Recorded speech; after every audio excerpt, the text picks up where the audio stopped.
Bismillah, assalamualaikum warahmatullahi wabarakatuh. Alhamdulillahilladzi arsala rasulahu bil huda wa dinil haqq liyudhhirahu 'ala ad-dini kullih wa kafaa billahi waliyyan wa kafaa billahi shahida.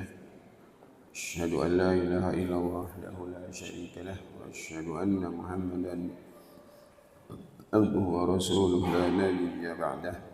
Allahumma salli ala Muhammad wa ala alihi wa ashabihi wa man tabi'ahum bi ihsan ila yaumiddin.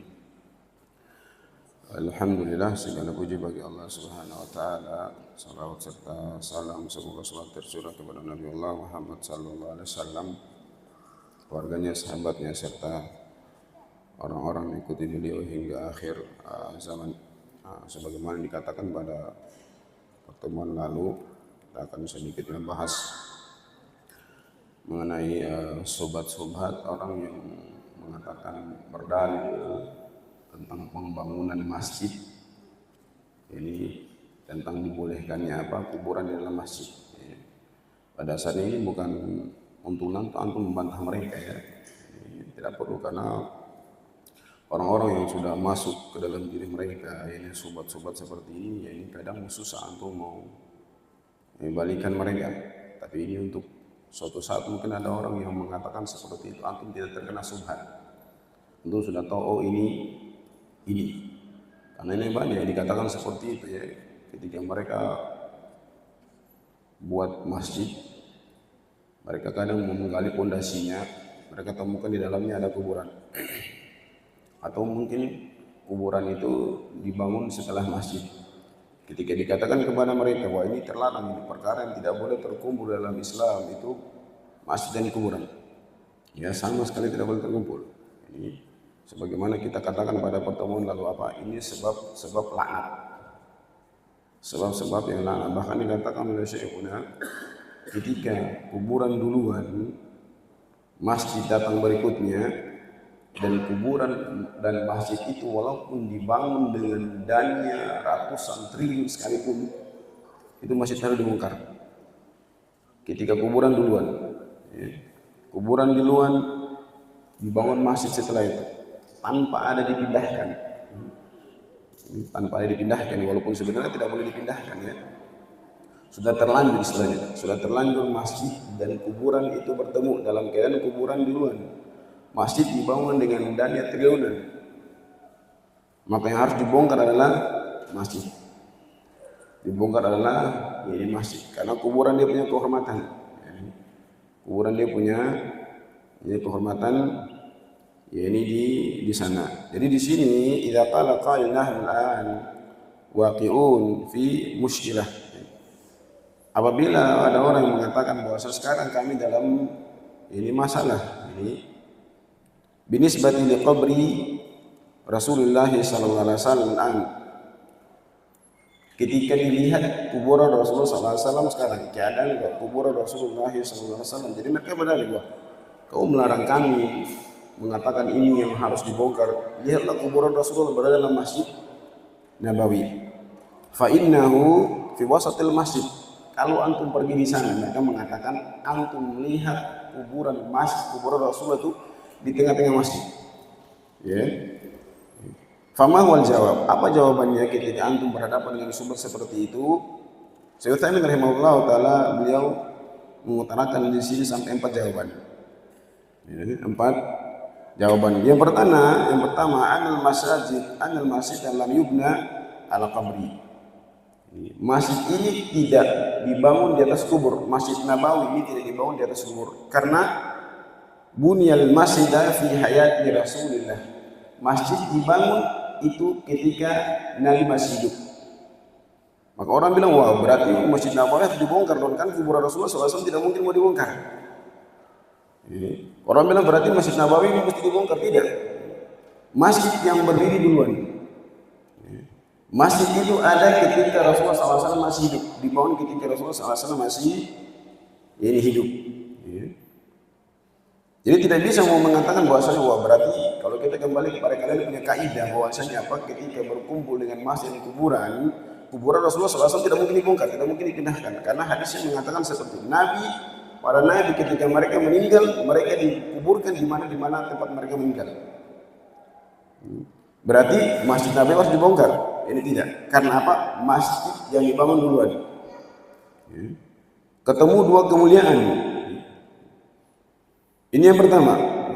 Yang kedua, ada Nabi SAW lam yudfan fil masjid. Nabi SAW itu tidak dikuburkan di dalam masjid ketika itu. Ketika Rasulullah SAW meninggal, itu dikuburkan, tidak dikuburkan dalam masjid. Sebagaimana antum melihat, antum dengar sekarang ada orang berpesan, nanti kalau saya meninggal dunia, saya sudah siapkan tempat saya di emperan masjid atau di depan masjid. Dan ini nanti insya Allah kita bahas ya, kita bahas ada kitab lagi khusus, insya Allah mungkin setelah ini, karena masalah ini banyak sekali kitab yang kita bahas ya. Subhat-subhat atau sebab-sebab kenapa sampai banyak kuburan di masjid. Ada yang dari mimpi dari syaitan, ada dari macam-macam. Macam-macam. Ada Nabi SAW lam yudfan fil masjid hatta yuqal inna hadha min dafni salihin fil masjid. Maksudnya Nabi itu tidak dikuburkan di dalam masjid sampai dikatakan bahwa ini adalah bentuk penguburan dari orang-orang saleh. Bal dufina fi baitihi. Rasulullah SAW itu dikuburkan di rumahnya. Dikuburkan di rumahnya Aisyah, karena Rasulullah SAW ketika itu meninggal di rumahnya Aisyah radhiyallahu anha. Ini sebagaimana hadis yang panjang disebutkan muttafaqun alaih menjelaskannya seperti itu. Di atas pangkuan Rasulullah SAW meninggal di atas pangkuan Aisyah radhiyallahu anha. Ketika itu Rasulullah SAW, Aisyah sedang mencium Rasulullah. Jadi nyawanya Rasulullah SAW diambil ketika Rasulullah SAW, Aisyah sedang mencium Rasulullah. Di kamarnya Rasulullah. Yang ketiga, ana idkhalu buyuti Rasulullah sallallahu alaihi wasallam minha baitu Aisyah mal masjid laisa bi ittifaqi sahabati. Dan kalau antum datang sekarang, mudah-mudahan Allah mudahkan kalian jalan-jalan umroh ini beribadah di sana, antum lihat sekarang itu memang sudah terjadi pelebaran sampai di luar sana. Ya, sudah terjadi ini pelebaran. Orang mengatakan wah berarti sekarang sudah masuk. Berarti ada dahulu pada sahabat, ada para tabi'in yang antum mengatakan bahwa mereka adalah generasi ini terpilih karena pelebaran kuburan Rasulullah ini di zaman tabi'in. Ya. Pelebaran ini masjid dan terus melebar sampai sekarang. Tidak ada sahabat yang mau ketika proses pelebaran kuburan ini, tidak ada sahabat yang mau. Bahkan ketika dilebarkan pelebaran Masjid Nabawi ini, kebanyakan dari sahabat itu sudah meninggal dunia. Kebanyakan dari sahabat sudah meninggal dunia, kecuali hanya sedikit saja. Hanya sedikit saja yang tersisa. Hanya sedikit yang tersisa. Minhum illa qalil, tidak tersisa dari mereka kecuali sedikit sekali. Sudah banyak meninggal. Itu di sekitar tahun 94 Hijriah. Ini banyak sahabat, kecuali sahabat-sahabat muda yang masih panjang seperti Anas bin Malik, ini Ruwaifi. Ini mereka masih ada. Tapi sahabat-sahabat senior kebanyakan mereka sudah meninggal dunia. Kebanyakan mereka sudah meninggal dunia. Falaisa mimma ajazahu sahabatu au ajma'u alaihi. Sesuatu yang tidak dimaukan oleh sahabat. Karena mereka tahu sebagaimana sekarang yang terjadi di kalangan kaum muslimin yang mereka tidak paham. Mereka kadang datang ke Masjid Nabawi, mereka bom-bom uang ya. Antum sekarang itu umroh berapa? Mau 17 paling sedikit. Sampai 35. Ada juga mereka haji di sana sampai ratusan juta. Tapi sampai di sana mereka dapat itu laknat. Sebagaimana yang kita bahas pada pertemuan lalu. Mereka buang-buang uang datang ke sana 17 juta, 35 juta, 100 juta. Tapi mereka dapat di sana laknat. Kenapa? Mereka tujuannya ke sana itu menganggap di sana ada keutamaan yang besar, yaitu mengunjungi kuburan Rasulullah SAW. Jadi antum pergi umroh, pergi haji di sana tidak ada dia mau kunjungi ya. Antum kebetulan di sana ya datang. Antum kebetulan di sana ya datang, bukan tujuan. Ya. Bukan tujuan. Kebetulan antum di sana maka datang. Karena memang ya ini masya Allah ya di sana ada tempat disebutnya dalam hadis, ada di sana namanya Raudhah. Raudhah itu tempat yang dikatakan bahwasanya taman dari taman-taman surga. Barang siapa yang berdoa di sana maka doanya dikabulkan. Yang dahulu itu dia masih jarang dibuka, entah sekarang wallahu alam. Ini wallahu ini alam. Karena jarang dibuka karena ditakutkan seperti itu. Pemerintah Arab Saudi mereka pemerintah tauhid. Mereka adalah orang-orang yang paham tauhid. Maka banyak kejadian-kejadian di sana, orang-orang awam, orang-orang yang tidak paham, mereka datang di sana, mereka melakukan banyak kesyirikan, dan setelah itu pemerintah Arab Saudi menghalangi, mengupas, menghilangkan. Setelah itu apa? Orang-orang awam dari tokoh-tokoh yang tidak paham, mereka mengatakan memang mereka itu negara yang mau menghilangkan jejak-jejak Rasulullah. Bukan mau menghilangkan jejak-jejak Rasulullah, mereka mau menghilangkan tujuan Rasulullah SAW diutuskan di muka bumi ini agar tidak ada orang yang menyekutukan Allah Subhanahu wa taala. Itu mengapa sampai pemerintah Arab Saudi mereka melakukan itu. Mereka menutup semua celah-celah kesyirikan. Ya. Menutup semua celah-celah kesyirikan, dan orang-orang yang datang berikutnya mereka tidak paham, mereka semua mengatakan wah memang mereka itu adalah orang-orang yang mau menghilangkan jejak spiritual. Padahal apa gunanya semua bangunan-bangunan itu bila dibandingkan hadis-hadis yang Rasulullah SAW tinggalkan. Al-Quran yang Rasulullah SAW merupakan mujizat. Ya. Jadi mereka tidak ada yang setuju. Au ajma'u alaihi ma'anna ba'duhum khalafa fi dhalik. Famiman khalafa aidan, yaitu Sa'id bin Musayyab bin Tabi'in. Sa'id bin Musayyab ini dikatakan oleh para ulama, beliau adalah Sayyidul Tabi'in. Sayyidul Tabi'in.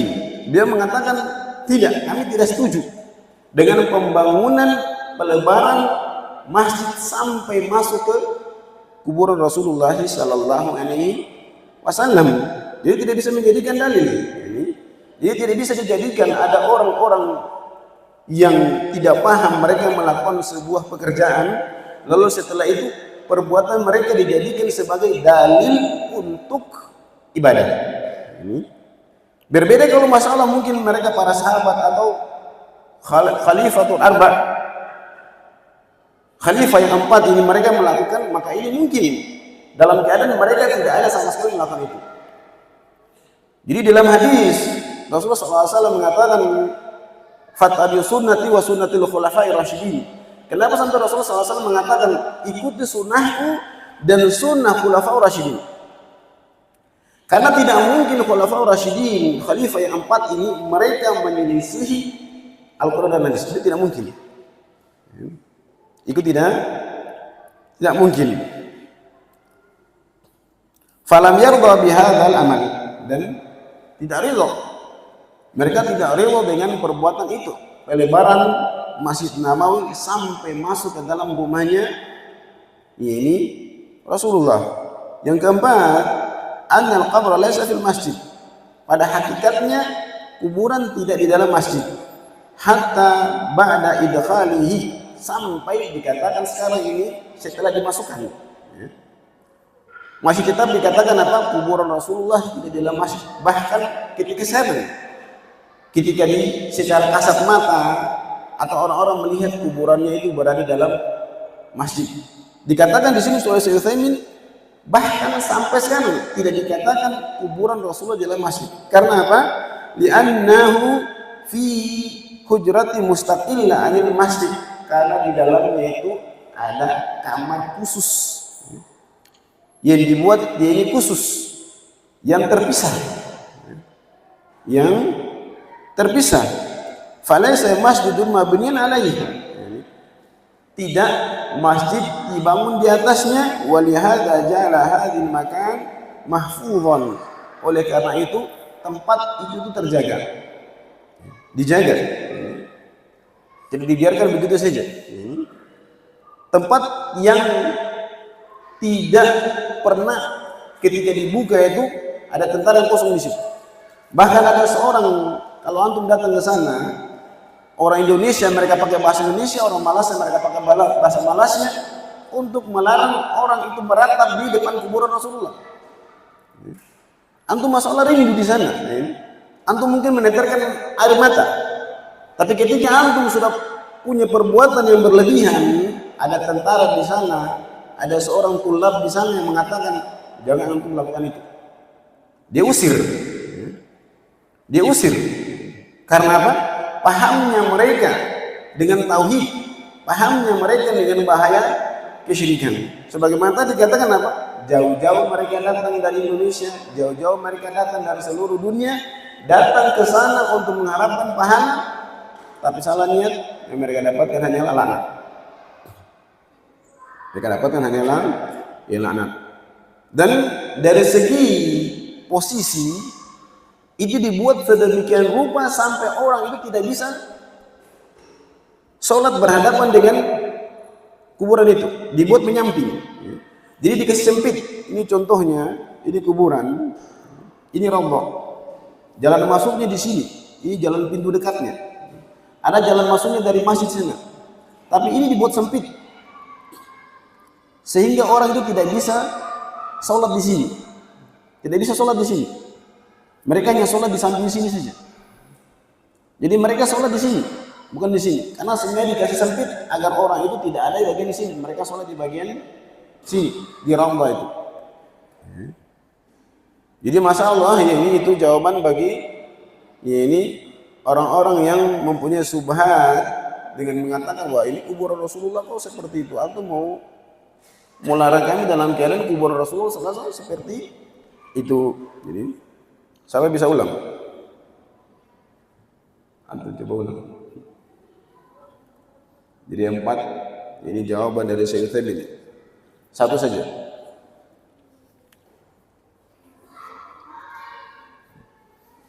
Satu saja.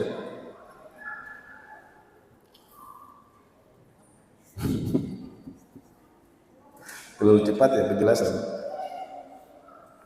Satu saja.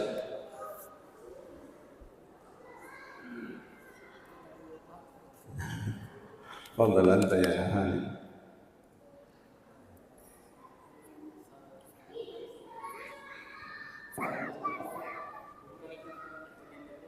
Iya, kuburan bukan dari masjid, ya. Dibangun terpisah. Sudah kayak tak perlu lagi kita lanjut. Ya. Jadi seperti itu ya. Maksudnya tidak perlu kita lanjut pertanyaannya ya. Kita lanjut ke pelajaran. Jadi itu 4. Ini jawaban.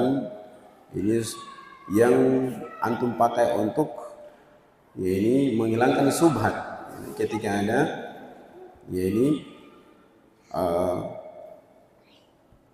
jawaban-jawaban atau ya ini argumen-argumen yang mengatakan seperti itu. Kita kembali ke pelajaran ya.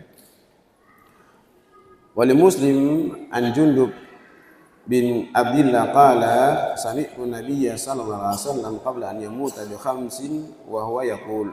Jadi Jundub bin Abdillah radhiyallahu anhu beliau mengatakan saya mendengar Nabi sallallahu alaihi wasallam qabla an yamuta bi khamsin wa huwa yaqul. Saya mendengar Nabi sallallahu alaihi wasallam 5 hari sebelum beliau meninggal. Jadi banyak hadis-hadis di sana yang menjelaskan tentang cerita sahabat, pesan-pesan Rasulullah sallallahu alaihi wasallam sebelum beliau meninggal ya. Ada 1 hari sebelum beliau meninggal, ada ya ini 3 hari, ada 5 hari pesan Rasulullah sallallahu alaihi wasallam sebelum beliau ya ini meninggal. Ini salah satu pesan Rasulullah sallallahu alaihi wasallam sebelum beliau meninggal, 5 hari sebelum beliau meninggal. Dan ini juga dalil bahwasanya antum berpesan ya. Ini ketika antum sudah tahu bahwasanya umur saya tidak panjang, semoga Allah panjangkan umur kita semuanya di atas kebaikan. Ini jadi berpesan, ini berpesan antum sudah sakit-sakit itu atau keluarga sudah sakit-sakit, tanyakan apa yang mau dipesankan, ya, apa yang dipesan, apa yang dipesan. Jadi Rasulullah SAW mengatakan ini abra'u ilallah yakuna li minkum khalil. Saya berlepas diri, ya ini dari menjadikan berlepas diri dari menjadikan kalian sebagai khalil. Khalil ini apa? Khalil ini tingkatan cinta yang paling tinggi. Ya. tingkatan cinta yang paling tinggi adalah Khalil, yang dimana Allah hanya berikan kepada dua makhluknya saja. Ini tidak diberikan kepada yang lain kecuali dua makhluknya saja. Tidak diberikan kepada malaikat, tidak diberikan kepada semuanya, hanya diberikan kepada dua makhluknya saja. Yaitu Ibrahim dan Nabi kita Muhammad sallallahu alaihi wasallam. Ibrahim alaihi salatu wasallam dan Muhammad sallallahu alaihi wasallam. Tidak diberikan kepada yang lainnya. Hanya diberikan kepada dua makhluk Allah Subhanahu wa taala. Dan Allah dan Rasul katakan, saya berlepas diri dari saya menjadikan kalian itu sebagai khalil. Sebagai ini khalil. Karena apa? Nabi SAW telah menjadikan Allah Subhanahu wa taala sebagai khalilnya. Sebagai ini khalil, maklum ana mahabbatu ama. Ini karena nanti di sana ya, ini antum mungkin pernah dengar ada sebagian kaum muslimin yang mengatakan bahwasanya apa? Ibrahim Khalilullah wa Muhammad Habibur Rahman. Ya. Ibrahim Khalilullah wa Muhammad Habibur Rahman. Ini ungkapannya salah, ya. Karena dikatakan apa? Habib ini umum. Allah mencintai orang-orang saleh. Allah innallaha yuhibbul muhsinin, innallaha yuhibbus salihin, innallaha yuhibbul ladzina yujahiduna fi sabilillah. Ini umum. Adapun Khalil ini khusus, cinta khusus yang tinggi. Makanya Nabi Ibrahim, beliau ketika ada anak Nabi Ibrahim, Ismail, Allah ingin menguji khalilnya, kekhalilannya Ibrahim dengan mengatakan, wahai Ibrahim, sembelih anakmu itu. Maka Ibrahim membuktikan kecintaannya, khalilnya itu kepada Allah itu benar dengan mengikuti apa yang Allah perintahkan untuk menyembelih anaknya. Jadi kesalahan ketika mereka mengatakan Ibrahim Khalilullah wa Muhammad Habibur Rahman. Karena apa? Mereka menjadikan tingkatan Habib ini tingkatan lebih tinggi daripada Khalil. Dalam kitab akidah mereka mengatakan Khalil ini diartikan apa? Hajah, butuh. Dalam keadaan ini kita semua butuh. Kalau Khalil ini dijadikan butuh, maka dia ini tingkatannya rendah. Tingkatannya ini rendah. Jadi kesalahan ketika orang mengatakan Khalil Ibrahim Khalilullah wa Muhammad Habibur Rahman. Ini tidak. Bahkan Nabi kita Muhammad SAW tingkatannya itu lebih tinggi daripada Nabi ini Ibrahim. Jadi tingkatannya lebih tinggi daripada Nabi ini Ibrahim. Lam yakun Nabi sallallahu alaihi wasallam khalil li'annahu ini qad ittakhadha Allah khalilan wa hadha la yunafi ma yuti fi ba'di ahadits. Dan kalau antum nanti baca hadis ini, di sana ada beberapa hadis yang disebutkan di situ dari Abu Hurairah, Abu Dzar dan sahabat-sahabat yang lain radhiyallahu anhu. Mereka mengatakan apa? Hadis Abu Hurairah mengatakan apa? Awsani khalili. Abu Hurairah mengatakan berpesan kepadaku khalili. Khalil ini siapa? Kembali kepada Nabi Muhammad. Seolah-olah bertentangan. Ya tidak ya. Kalau sahabat menjadikan Rasulullah sebagai khalil, ini boleh.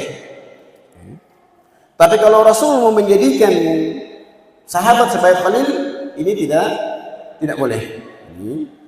Karena Rasulullah SAW sudah mengatakan ini seperti saya telah menjadikan Allah sebagai khalil. Lau kuntu muttakhidan min ummati khalil, innallaha qad ittakhadani khalilan kama ittakhadha Ibrahim khalil. Allah telah menjadikanku sebagai khalil sebagaimana Allah telah menjadikan Ibrahim sebagai khalilnya.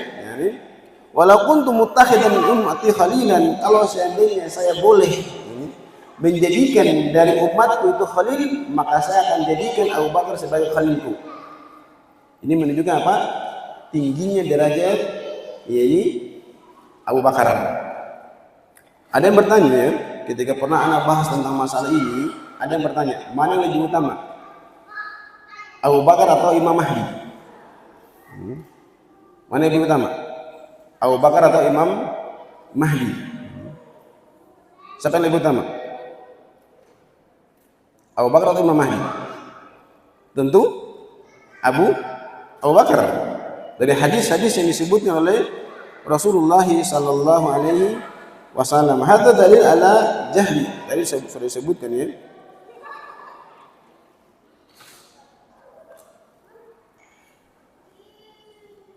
Muttakhidan min ummati khalil lattakhadha Abu Bakar khalilan. Ala wa inna man kana qablakum. Kita masuk ke syahid dari yaitu pembahasan ala wa inna man kana qablakum kanu yattakhiduna qubur anbiya'ihim masajida ala fala tattakhidhu qubur masajida wa ini anhaakum an dzalik. Jadi Rasulullah SAW mengatakan, ketahuilah bahwasanya orang-orang sebelum kalian itu dari Yahudi dan Nasrani, mereka itu menjadikan kuburan-kuburan nabi-nabi mereka sebagai masjid, tempat-tempat sujud. Ala fala tattakhidhu qubur masajida. Ini maka janganlah kalian menjadikan kubur saya itu sebagai masjid. Kemarin sudah dibahas ya, masjid itu yang berbentuk atau semua tempat yang mereka sholat di situ, ini atau tempat-tempat yang mereka melakukan ibadah apapun itu. Fa inni anhaakum an dzalik, karena sesungguhnya saya telah melarang kalian dari perkara itu. Di sini katakan oleh Syekhul Imam yakuna lahu qiblatan aw yakunu an yusalli indaha. Apakah engkau menghadap kepadanya atau di sampingnya? Aw ala kulli ibadah alladhi yaf'alu indaha, atau semua ibadah yang dilakukan di sampingnya. Yadhunnuna anna hadzal mayyit indahu ini indallah. Faman abadallah indaha yakunu ibadatahu ini tuqbal. Jadi ketika dia datang di kuburan itu dan menganggap bahwasanya beribadah di sana akan ini lebih bagus, maka dia masuk ke dalam hadis ini laknat itu sendiri. Tanpa dia menyembah, dia beranggapan bahwasanya beribadah di tempat ini lebih bagus karena ada kuburannya Rasulullah. Maka ini dia masuk ke dalam ini laknat. La yakunu ahadun minal ulama'i mu'tabirin ay yaqula ana hadza jaiz, bal yaqulu inna hadza man. Tidak ada satupun ulama yang mutabar yang mengatakan bahwasanya ini boleh, bahkan mereka mengatakan ini terlarang. Membangun kuburan itu terlarang. Lakin yakunu ba'duhum, ada sebagian yang mengatakan bahwasanya apa? Ala makruh tanzih, ini tidak sampai kepada ya ini haram, tapi makruh tanzih, sangat dilarang, ini dari tingkatan makruh ya. Wa dzakara jama'ah anil Hanabilah wal Malikiyah wa Syafi'iyah annahum sarahu bitahrimi. Dari ulama Malikiyah, Syafi'iyah dan ulama Hanafiyah, mereka langsung mengatakan tentang keharamannya membangun kuburan. Langsung haram, mereka mengatakan tidak haram. Dan kembali kepada hadis Ali bin Abi Thalib, ketika Ali bin Abi Thalib berpesan kepada tabi'in yang bernama Tayyah, ala ab'atsaka ala ma ba'atsani Rasulullah, maukah saya mengutusmu sebagaimana dulu Rasulullah SAW mengutusku? Alla tajida qabran musyrifan illa sawaitah. Tidaklah engkau bertemu dengan kubur yang meninggi kecuali engkau ratakan dengan tanah.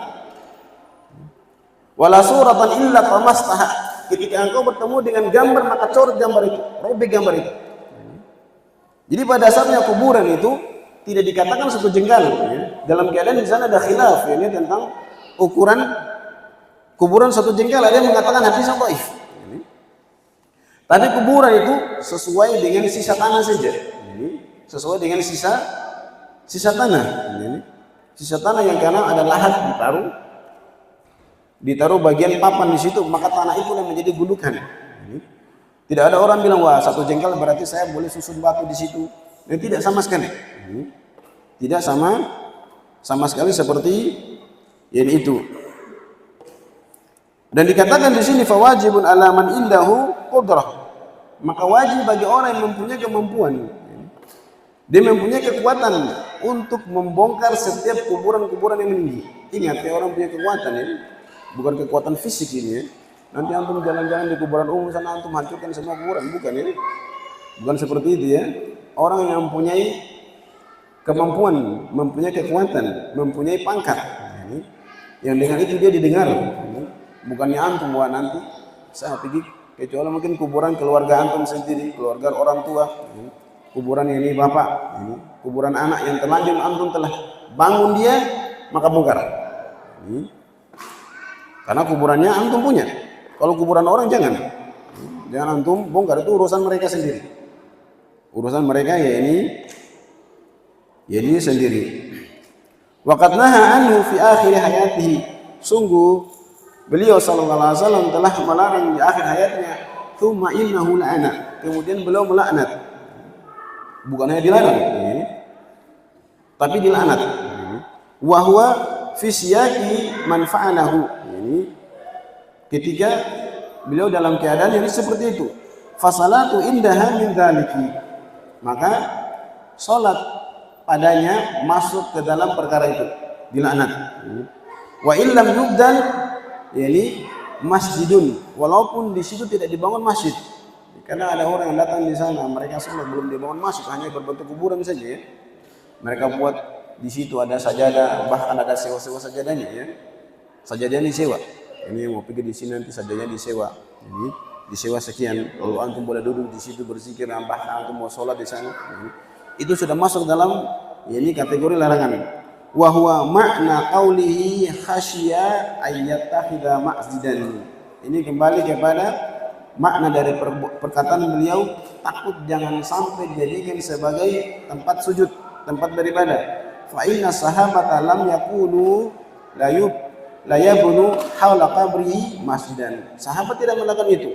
Wa kullu mawdi'i qusidatis salata fihi faqad ittakhadha masjidan. Setiap tempat yang dilaksanakan di situ salat, maka tempat itu dikatakan masjid. Sebagaimana hadis Rasulullah sallallahu alaihi wasallam, bal kullu mawdi'in dari mana? Bal kullu mawdi'in yusalli fihi yusamma masjidan. Bahkan setiap tempat yang di situ mereka salat padanya, ini dikatakan dia masjid. Kembali kepada hadis Rasulullah sallallahu alaihi wasallam, ju'ilat li ardu masjidan wa tahuran. Dijadikan bagiku setiap permukaan bumi itu ini masjid dan suci. Ini sebagaimana hadis Rasulullah sallallahu alaihi wasallam, ini apa? Setiap permukaan bumi itu adalah masjid. Ini kecuali kubur dan hammam. Ini kecuali kubur dan hammam. Oleh Ahmad bisanadin jayyidin an Ibnu Mas'ud radhiyallahu anhu, dan dari Imam Ahmad dengan sanad yang bagus dikatakan oleh Syekhuna hadis Hasan radhiyallahu anhu marfu'an, inna min syirarin nasi man tudrikuhumus sa'ah. Dari seburuk-buruk manusia adalah orang yang bertemu dengan hari kiamat wahum ahya, dalam keadaan mereka itu hidup. Seburuk-buruk manusia adalah orang yang bertemu dengan hari kiamat dalam keadaan mereka itu masih hidup. Kan disebutkan dalam hadis-hadis Rasulullah sallallahu alaihi wasallam apa? Ini kiamat la takunu sa'atu hatta la yakunu fil ardi an yaqula Allah Allah. Tidak akan terjadi hari kiamat sampai di permukaan bumi itu tidak ada lagi orang yang mengatakan Allah Allah. Ya. Jadi nanti ketika sudah tidak ada lagi orang mengatakan Allah Allah, kiamat terjadi. Kiamat ya ini terjadi. Jadi dari seburuk-buruk manusia ya adalah orang yang bertemu dengan hari kiamat dalam keadaan ini mereka masih hidup. Walladzina yattakhiduna qubura masajida, dan orang-orang yang menjadikan kubur sebagai masjid.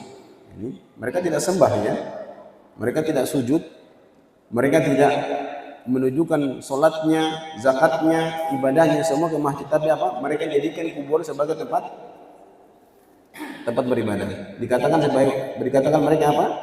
Seburuk-buruk makhluk. Seburuk-buruk makhluk.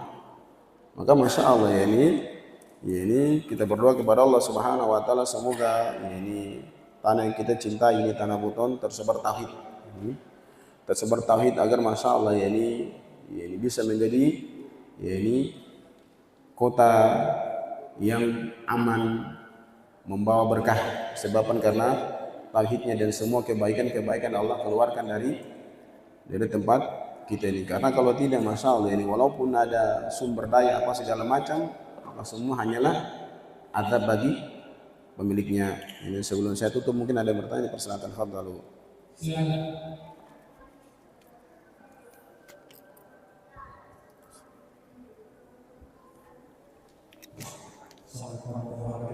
Waalaikumsalam warahmatullahi wabarakatuh. Di pertemuan yang lalu saya sempat menjelaskan bahwa sholat di dalam masjid yang tidak bisa sholat dengan jadi pertanyaan, apakah kalau kita pernah di beberapa masalah itu di masjid ada apakah yang masjid sholat tadi di dalam masjid atau kita pernah juga kan di beberapa masjid di ada kurang atau walaupun di area masjid ada yang besar. Nah, insyaallah. Jadi alhamdulillah ya, pertanyaan yang bagus ya. Dan jelaskan oleh para ulama ya. Mereka menjelaskan, memberikan gambaran. Ini contohnya masjid. Ini masjid ya. Ini masjid, tas ini halaman masjid. Ya. Kadang di dalam masjid ini ada kuburan, ini parah. Di dalam masjid ada kuburan. Di luar masjid, tapi dia di dalam lingkungan masjid, di dalam pagar. Ini juga tidak boleh. Ini juga tidak boleh. Ini masuk dari larangan.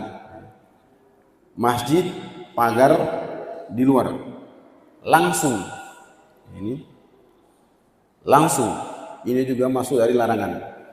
Yang tidak masuk dari larangan, masjid, halaman masjid, pagar, jalan setapak, kuburan. Itu baru tidak terlarang. Maka antum kalau lihat di sana ada masjid yang ada kuburan, antum bikin jalan setapak di situ. Antum sengaja bikin jalan di situ, jalan-jalan di situ. Nanti insya Allah nanti sudah ada jejak jalan. Nanti insya Allah berikutnya orang akan jalan di situ. Agar apa? Orang yang donatur bangun masjid itu dapat pahala. Jadi bikin jalan sendiri. Bikin jalan sendiri. Karena memang disebutkan dalam ayat ini Al-Quran, la taqum fi abadan, la masjidul ussisa ala taqwa min awwali yawmin ahaqqu an taquma fi.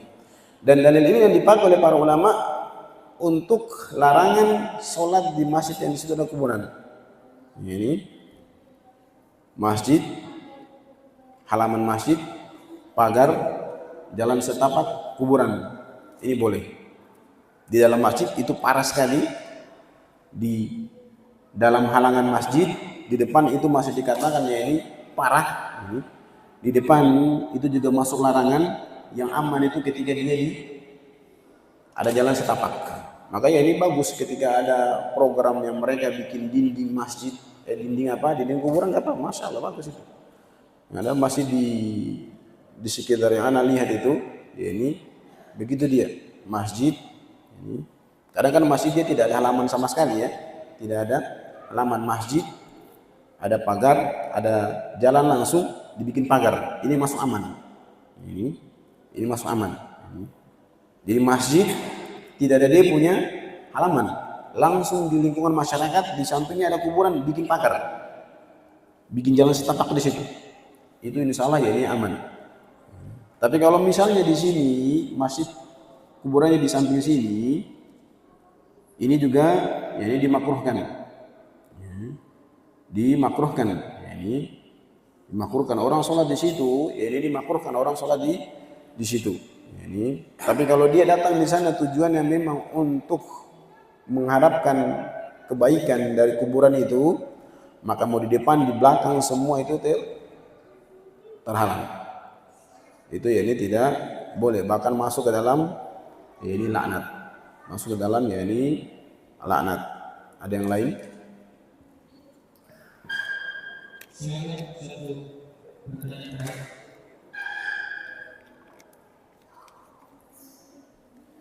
Langsung bertanya. Langsung bertanya. Iya, bertanya itu bertanya. Tanya apa? Tidak ada salah kita tutup. Jadi dengan doa kafaratul majelis subhanallah wa bihamdihi Asyhadu an la ilaha illa anta astaghfiruka wa atubu ilaik. Assalamualaikum warahmatullahi wabarakatuh. Ini besok puasa Asyura ya. Tadi puasa Tasyuas, besok Asyura.